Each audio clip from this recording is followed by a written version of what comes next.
The name Jeff Jackson has been well known throughout the hockey world for the last, oh gosh, maybe since he played with it for the Quebec Nordiques, but certainly as an assistant general manager for the Toronto Maple Leafs, and then as a senior partner in the hockey world for Wasserman.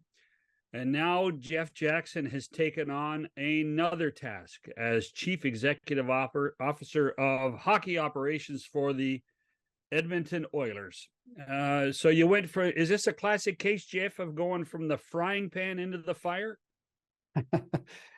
Well, we'll see. I think it's a good challenge at this point in my life and career, and it was an opportunity, like I said the other day in the press availability, media availability, that it was something I couldn't turn down just based on kind of all of the circumstances with the team and the connection for the last 8-9 years with Connor, and again, probably most importantly, like my family, my wife, my kids, my good friends, that I talk to about it, they all encourage me to do it. And I and that's what I end up, coming to the realization that I had to take this opportunity, and I'm excited about it.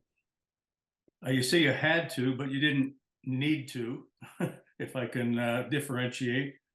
But you wanted to do this, and could you talk a little bit more about exactly why? Are you an agent who longs to win and lose every night, as opposed to watching your players do well or not? I mean, you can check the standings now every morning, and they're your standings. Yeah, I mean, that was the one thing from going from the management side with Toronto, where you live and breathe and die with every win and loss, and then you go into the agent business and you're really only concerned about whether your players do well on a nightly basis, and you keep very close track of that. Lots of games we had clients on both teams, so you're never really cheering for any team. You're cheering for them to do well and to contribute to the team and kind of continue to build their careers. I didn't long to get back into the live and die with each win and loss, but I think that I wasn't looking to leave the agent business. I really liked it. I mean, I've talked to John in the past about this. Like, I was at a very good company with great people and lots of resources, and I was learning a lot and really enjoying my colleagues, and not only in hockey but other sports.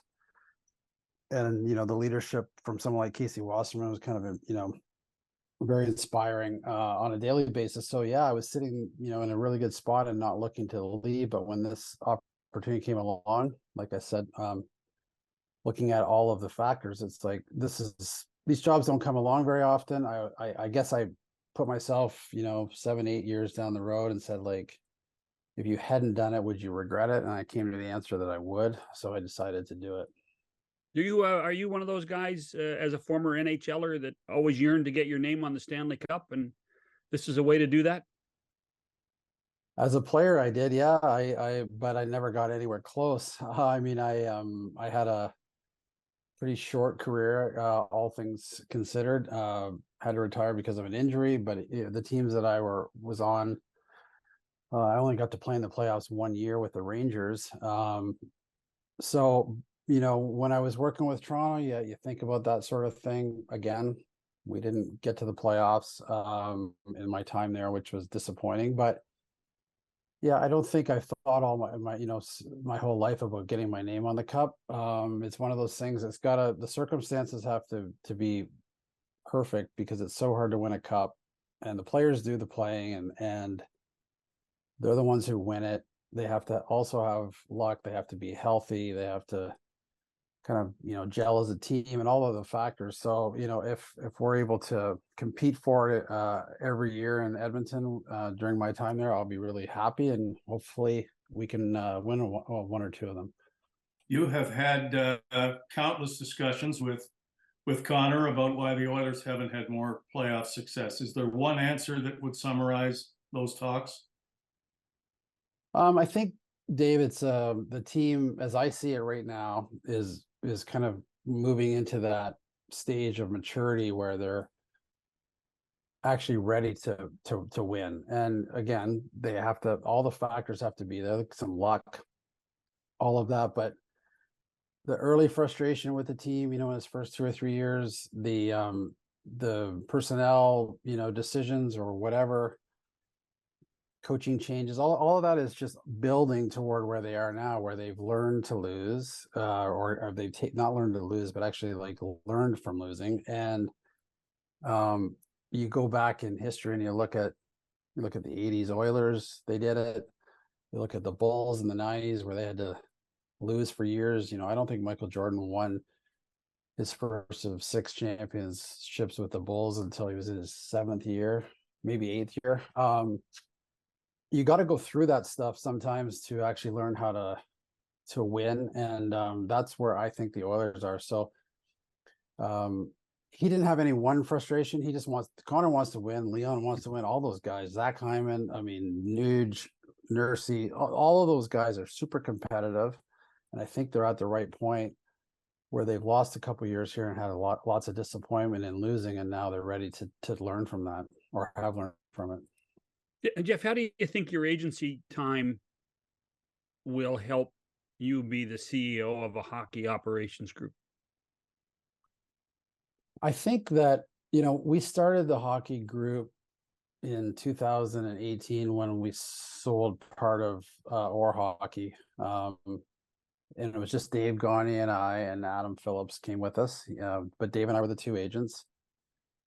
And we built that into, 10 agents and 23 people in the group. We went from, I want to say, 160 million in contracts under management to over $1 billion. But all through that process, like learning about leadership and learning how to treat people and learning how to empower people, that came from people like Casey Wasserman or Mike Watt or Jason Rene, or colleagues in some of the other sports. So I was able to pick up a lot from all of those people and they helped us build the hockey department in Wasserman to where it is now. And I think, all of that, and then going back to my time with the Leafs and just having like an inside view of the operations of a team, although it was a few years ago, it's, I understand how much work the scouts do, how much time they put in, how, the draft lists and the meetings, multiple times a year for 3 or 4 days at a time. Like I sat through those things, years ago.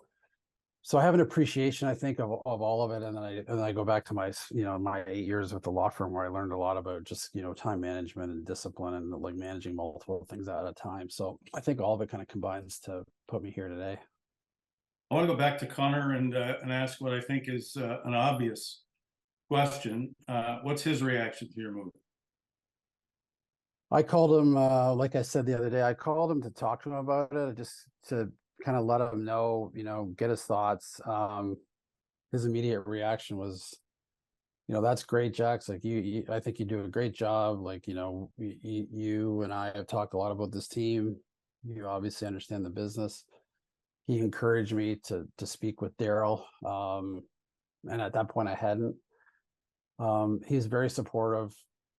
He basically said, whatever you decide, it's good with me, and we'll figure out all the rest of it. And so I just kind of parked everything because I had like 3 or 4 weeks of ages that I really needed to concentrate on and get through and give the guys my undivided attention. And then when all that was through, I kind of re-engaged with the Oilers and then got a deal done over a couple of weeks.